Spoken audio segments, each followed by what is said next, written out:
여러분, 지난 시간 우리는 인간의 건강과 행복, 심지어 성공까지도 돈이나 명예, 권력에 의해서 좌지우지되는 것이 아니라 인간관계에 좌우된다라는 것을 배웠습니다. 기억나십니까? 한 주절을 안 보셨는데. 여러분, 그래서 아리스토텔레스는 만약 사람이 건강하고 행복하기를 원한다면 나이가 들수록 인간관계를 정리해야 한다. 나이가 들수록 인간관계를 정리해야 한다라고 말을 하고 있습니다. 여러분, 오늘 본문의 사도 바울도 마찬가지입니다. 오늘 본문의 사도 바울은 인생의 마지막 시점, 가장 힘들고 어려울 때 로마에 가서 복음을 전하다가 여러분 감옥에 갇혀 사형 언도를 받은 때, 그때에 있습니다. 근데 그 감옥에 갇혀서 지금까지 내가 만나왔던, 지금까지 내가 살아왔던 인생을 회고하며 인간관계를 정리를 하다 보니까 여러분, 정말 힘들고 어려울 때 내 곁에 남아있는 사람이 있는가 하면, 잘 나갈 때는 함께 하다가 정말 힘들고 어려울 때는 내 곁을 떠난 사람, 힘들고 어려울 때 끝까지 곁에 남아있는 사람이 있는가 하면, 어려운 일이 터지니까 언제 그랬냐는 듯이 자기 곁을 떠난 사람이 있고, 여러분 뒤돌아보니까 과거에는 무익했다라고 생각했던 사람이 지나고 보니까 이제는 그 사람이 나에게 유익했구나, 나에게 복이 됐구나, 나에게 덕이 됐구나 라고 생각하는 사람이 있는가 하면, 여러분 뒤돌아보니까 과거에는 유익했던 사람이 지금 오니까 지금 생각하니까 그게 쓰레기였네 독이 됐던 사람, 무익했던 사람이 있었다라는 것입니다. 오늘 본문의 예를 간단하게 설명하면, 오늘 본문 10절에 나오는 데마와 그레스게와 디도는 사도 바울이 어려움을 당하자, 감옥에 갇히자, 혹시나 행여나 그 해가 나에게 닥칠까 싶어서 이런저런 이유로 사도 바울의 곁을 떠났습니다. 근데 이 사도 바울이 사형을 언도받고 감옥에 갇혀 있음에도 불구하고 오늘 본문 11절에 보면 누구는 사도 바울 곁에 남아 있어요? 누가는 끝까지 사도 바울 곁에 남아 있거든요. 여러분, 과거에는 무익했다고 생각했던 사람이 지금은 유익한 사람, 과거는 유익했다고 생각했던 사람이 지금은 무익한 사람이 두 명이 나오는데, 11절에 보면 마가가 나옵니다. 여러분, 마가가 어떤 사람인지 아시죠? 제2차 전도 여행 때 사도 바울과 바나바가 열방을 향한 비전을 품고 전도 여행을 딱 갔는데, 누가 문제를 터뜨리냐면 이 젊은 마가가 목사님 힘들어요, 목사님 어려워요, 나는 이런 고생 못해요 라고 이야기하면서 마가가 돌아가겠다 그러거든요. 여러분, 전도의 열정에 물을 끼얹은 사람 마가, 이 일로 말미암아 바나바와 사도 바울이 다툼이 일어나고 끝내는 결별하잖아요.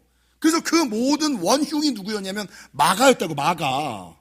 근데 나이가 들어서 생각해 보니까 여러분, 이 마가가 그때는 나에게 무익했던 존재라고 생각했는데 오늘 본문 11절 하반절은 뭐라고 증거하고 있냐면, 내가 올 때에 마가를 데리고 오라, 그가 나의 일에 뭐하다고요? 무익하다고 생각했던 존재가 유익한 존재로 변화됐거든요. 생각해 보니까 그게 나에게 유익이었어. 내 혈기를 누르기 위하여, 끝에는 내 사람이 되기 위하여 하나님이 그런 일을 하셨구나. 과거에는 무익하다고 생각했던 사람이 현재는 유익한 사람이 됐다고요. 여러분, 반면에 본문 14절에 보면 구리세공업자 알렉산더가 나와요. 여러분, 이 알렉산더라는 이름은 헬라어로 보호자, 수호자라는 뜻을 가지고 있어요. 그러니까 알렉산더는 과거에 사도 바울이 잘 나갈 때는 사도 바울의 보호자 역할을 감당했어. 사도 바울의 수호자 역할을 감당했어. 하나님 나라의 수호자, 교회의 보호자 역할을 감당했어요. 근데 사도 바울이 로마 당국에 체포되어 감옥에 갇히고 사형 언도가 땅 떨어지니까 혹시나 자기도 사도 바울처럼 갇혀 감옥에서 죽을까 하여 말을 싹 바꾸고, 과거에는 유익했던 사람이 지금은 무익한 존재로, 14절에 보니까 구리세공업자 알렉산더가 내게 해를 많이 입혔으니 주께서 그 행한 대로 그에게 갚으시리라. 유익했던 존재가 무익했던 존재로 바뀌는 것임을 여러분 알 수가 있습니다. 여러분 생각해보면 제 목회 여정도 그런 것 같아요. 여러분 신앙생활을 하다 보면 여러분은 한 명의 목사와 관계하고 신앙생활 하잖아요. 근데 저는 수백 명의 성도들과 관계하면서 신앙생활 하거든요. 재밌죠? 여러분은 한 명의 목사와 관계하면서 신앙생활해요. 근데 저는 600명의 성도들과 관계하면서 신앙생활을 해요. 그러다 보니까 여러분이 목회자들에게 받는 상처도 크지만 목사가 특별히 부교육자에게 받는 상처는 말을 안 할 뿐이지, 제가 입을 닫고 있기 때문이지 여러분이 받는 것보다 조금 많을 거예요. 조금 많이 많을 거예요. 근데 뒤돌아보면 과거에 힘들고 어려울 때 목사님, 제가 목사님을 위하여 칼을 맞겠습니다 이랬던 사람들이 있어요. 와, 그 얘기 들을 때 너무 좋았어. 근데 그 인간이 내 등에 칼을 꽂고 떠났어. 목사님, 제가 목사님을 위하여 칼을 맞겠습니다 라고 얘기했던 사람이 제 등에 칼을 꽂고 떠났어요. 여러분, 어떤 사람이 와가지고 목사님 살려만 주시면, 받아만 주시면 제가 평생 은혜로 갚겠습니다. 그래서 여러분 그 사람 살려주고 받아줬어요. 그랬더니 여러분 은혜를 갚기는커녕 원수로 갚더라고요. 원수로 갚던 사람들. 여러분 마찬가지로 사람들의 인간관계를 살펴보면 필요한 관계가 있는가 하면 불필요한 관계가 있고요. 유익한 관계가 있는가 하면 무익한 관계가 있고요. 복이 되는 관계가 있는가 하면 독이 되는 관계가 있어요. 복이 되는 관계가 되시기를. 복이 되는 관계가 있는가 하면 독이 되는 관계가 있고, 의미 있는 관계가 있는가 하면 무의미한 관계도 있죠. 여러분 쉽게 필요한 관계, 유익한 관계, 복이 되는 관계, 유의미한 관계는 서로가 상생하는 관계죠. 서로 잘 되는, 서로 윈윈하는 관계. 요거를 저는 뭐라고 표현하고 싶냐면 힘이 나는 관계. 만나면 좋은 친구, 만나면 만날수록 힘이 나는 거야. 함께 있는 것이 힘이 되는 거야. 힘들고 어려울 때 만나는 것만으로 힘이 나는 존재, 힘이 되는 존재. 이게 좋은 관계, 바른 관계, 건강한 관계예요. 근데 반대로 불필요한 관계, 무익한 관계, 독이 되는 관계, 무의미한 관계는 여러분 서로 좋은 것이 아니라 한 사람의 희생과 헌신, 인내와 손해를 바탕으로 이루어지는 관계로, 요 관계를 저는 힘이 되는 관계, 힘이 나는 관계, 힘이 되는 관계가 아니라 만나면 힘이 들어, 얼굴 보는 게 힘이 들어, 조금 더 다른 말로 힘 빠지는 관계. 시간을 같이 보내고 있으면 세상 말로 그거죠. 기빨려. 피곤한 관계, 기가 빠지는 관계가 있다라는 것이죠. 여러분, 바른 관계, 건강한 관계가 되기 위해서는 제가 자주 얘기하는 것처럼 여러분, 관계는 상호적이에요. 관계는 상호적이라 서로 잘하고 먼저 잘해야 돼요. 근데 누가 먼저 잘할까? 은혜 있는 사람이, 신앙 깊은 사람이, 나이 많은 사람이 먼저 잘해야지. 좋은 사람이 먼저 잘해야지 돼요. 제가 예전에 청년 목사를 할 때 청년들을 대상으로 이성교제와 결혼에 관한 세미나를 참 많이 했거든요. 근데 그 이성교제와 결혼에 대한 세미나를 하면서 제가 들었던 예화가 갑자기 하나가 떠올랐어요. 여러분 19세기에 남녀 간의 사랑의 관계와 주도권의 중요성을 이야기하는 만화, 세컷 판화가 있어요. 이게 뭐냐면 빗속을 걸어가는 커플 그림이에요. 1단계, 2단계, 3단계 이거에 따라 사랑의 관계와 주도권이 바뀌는 걸 얘기해요. 여러분 제일 먼저 남녀가 빗속을 걸어갈 때 어떻게 걸어갑니까? 연애 초창기 우산을 사랑하는 연인에게 씌워주고 자기 한쪽은 다 맞잖아요. 처음 그렇게 사셨죠? 네. 우산을 하나 쓰고 있으면 상대방을 씌워주고 나는 다 맞고 가는 거야. 그냥 이쪽 맞든 안 맞든. 당신 쪽으로 좀 써. 난 괜찮아. 그러다가 이 중간 단계가 되면 서로 하나 되는 관계, 여러분 서로 얼싸 안으면서 키스하는 단계, 하나 되는 관계가 되면 두 사람이 팔짱을 꽉 끼고 있으니까 평상시 우리 한 사람이랑 나랑 빗속을 걸어갈 때 걸어가는 것처럼 아무리 작은 우산인데 둘이 너무 딱 붙어 있어서 비를 안 맞아. 딱 붙어가지고 작은 우산이라도 둘이 너무 딱 붙어 있어서 비를 안 맞고 가는 단계가 돼요. 근데 조금 지나면 마지막 3단 가게 되면 어떻게 돼요?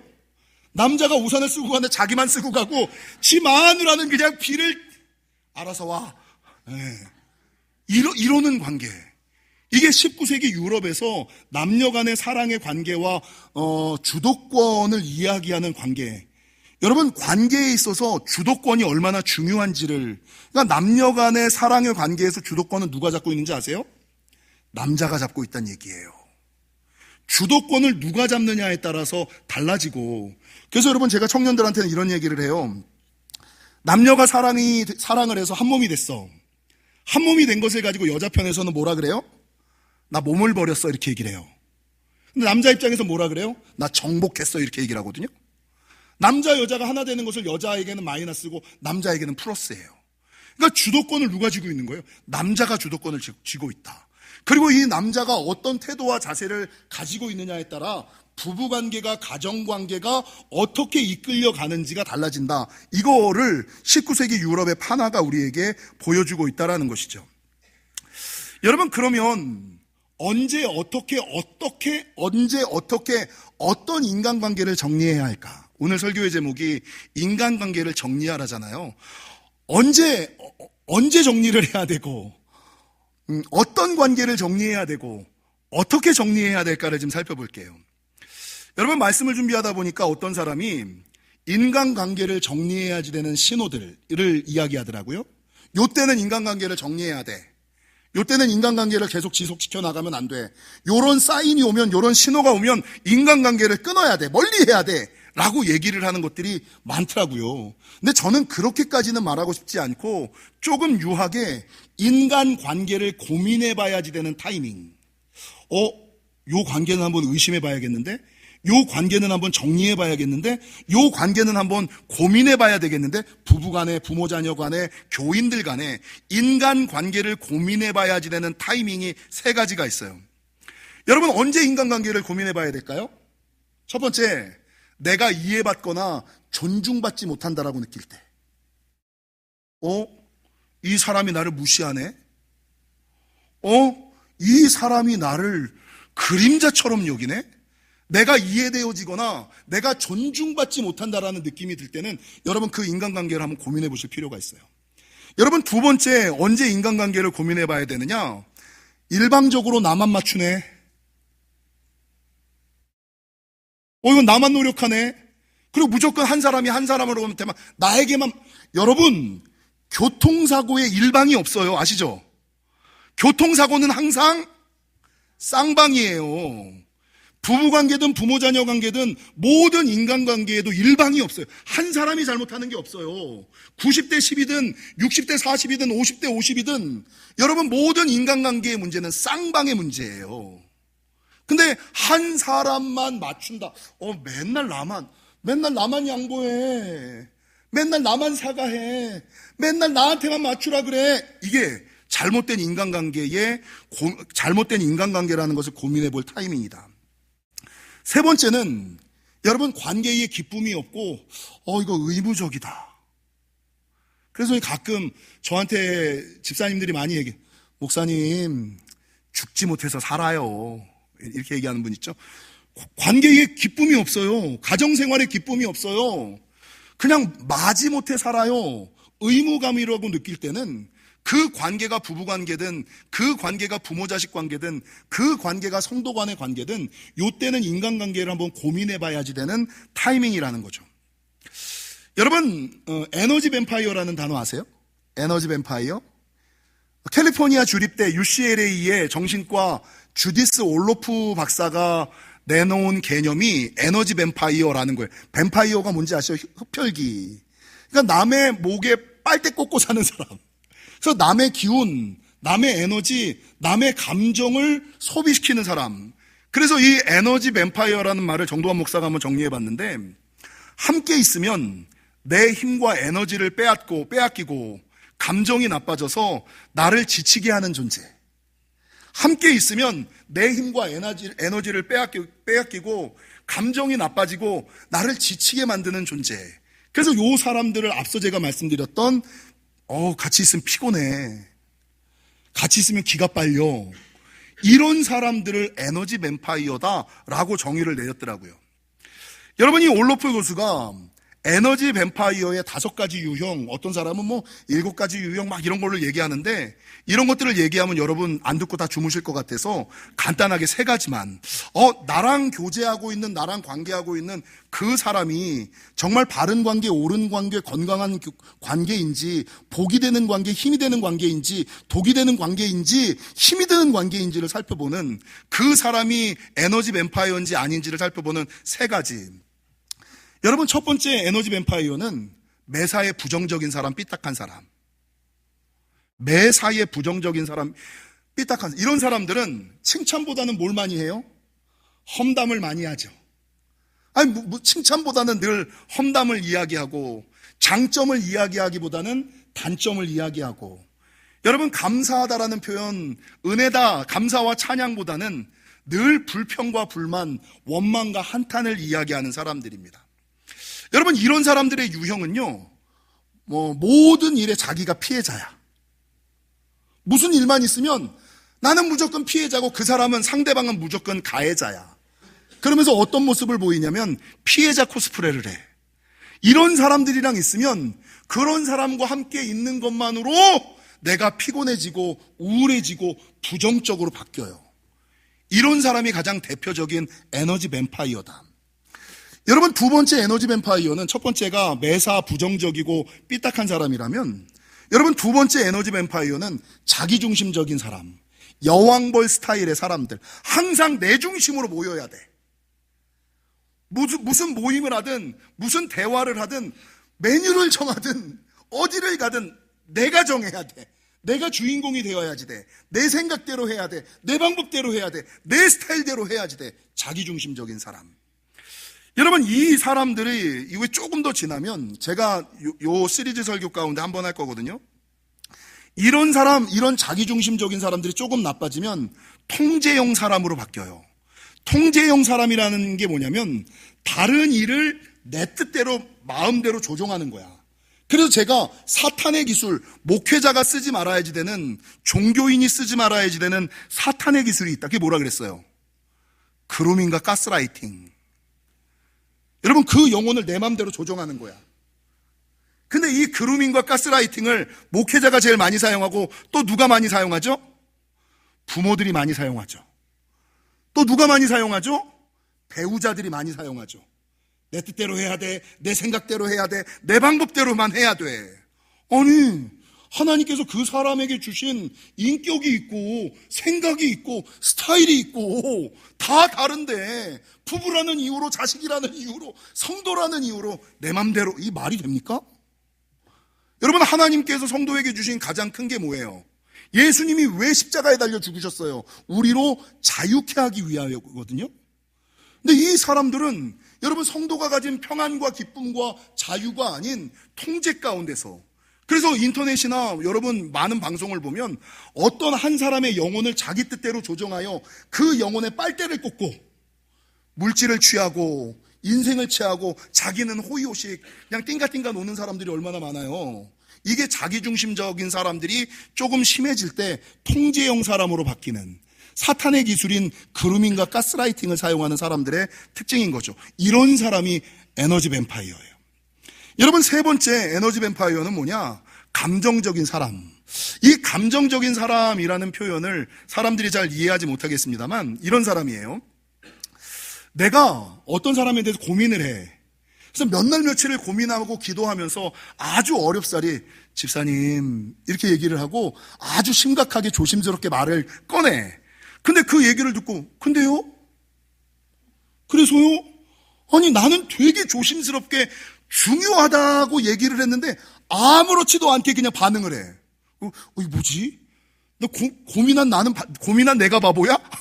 기도한 내가 바보야? 나는 중요하다고 얘기했는데 이 사람은 아무렇지도 않게 시니컬하게 반응하거든? 요런 사람. 반대로, 여러분, 편한 사이, 좋은 사이라, 그냥 집사님, 우리 편한 사이잖아요. 좋은 사이잖아. 쉽게 그냥 툭 던졌어. 그냥 편한 사이고 좋은 사이라 툭 던졌는데 믿고 던졌는데, 집사님, 목사님, 욱하는 사람들.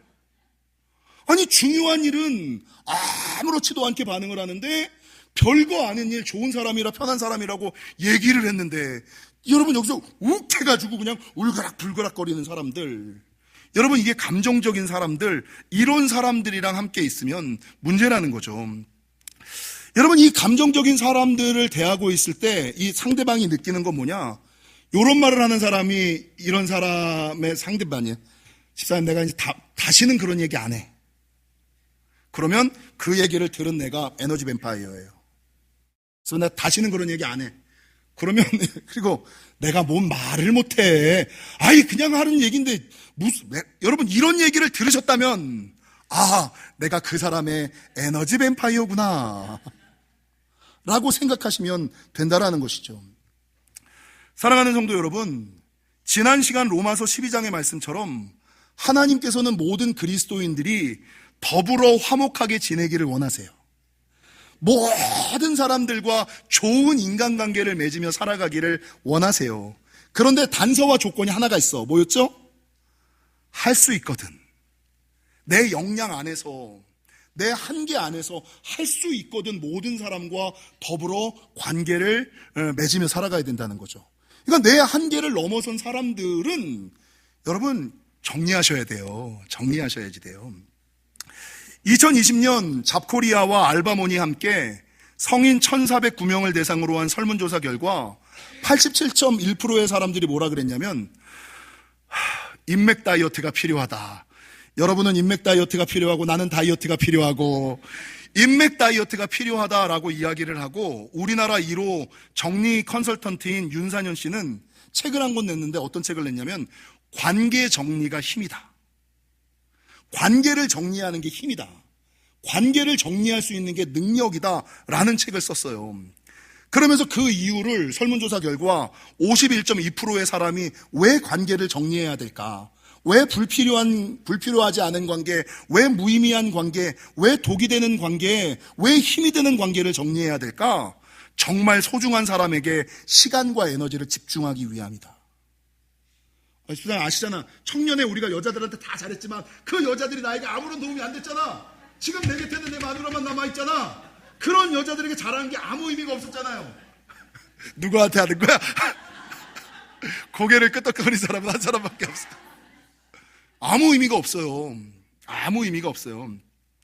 그러면서 동일한 조사를 사람인이라는 구인구직 사이트에서 했는데 인맥 다이어트를 하고 나니까 94.6%의 사람들이 만족하더라. 그때부터 평안하게, 그때면 자유하게, 쓸데없는데 에너지 안 썼고 쓸데없는데 감정 소비 안 하고 정말 소중한 사람과 정말 사랑하는 사람과 살아갈 수 있게 되었다라고 말하더라고요. 여러분 지난주일 저는 버락 오바마의 부인이었던 미셸 오바마가 얘기했던 거를 전해드렸죠. 모든 사람을 만족시키려는 사람은 아무도 만족시키지 못한다. 모든 여자에게 잘하려고 하는 남자는 좋은 여자를 못 가져. 남자들 한 여자에게만 잘합시다. 따라하겠습니다. 내 여자에게 잘합시다. 권사님은 안 따라하잖아요. 한 여자에게 잘하고 내 여자에게 잘해야지. 쓸데없이 남의 여자에게 잘해봤자 무슨 의미가 있어요. 돈만 버리고 에너지만 소비하고 낭비하고 살아가는 거죠. 사랑하는 성도 여러분, 이 미셸 오바마의 말을 기억하시면서 제발 좋은 사람 컴플렉스를 좀 버리세요. 어설프게 성경의 말씀을 알지 마시고, 여러분 모든 사람에게 다 잘할 수 없습니다. 그리고 더 나아가서 성경은 모든 사람과 화목하라라고 이야기하지만 할 수 있거든 이라는 단서가 있습니다.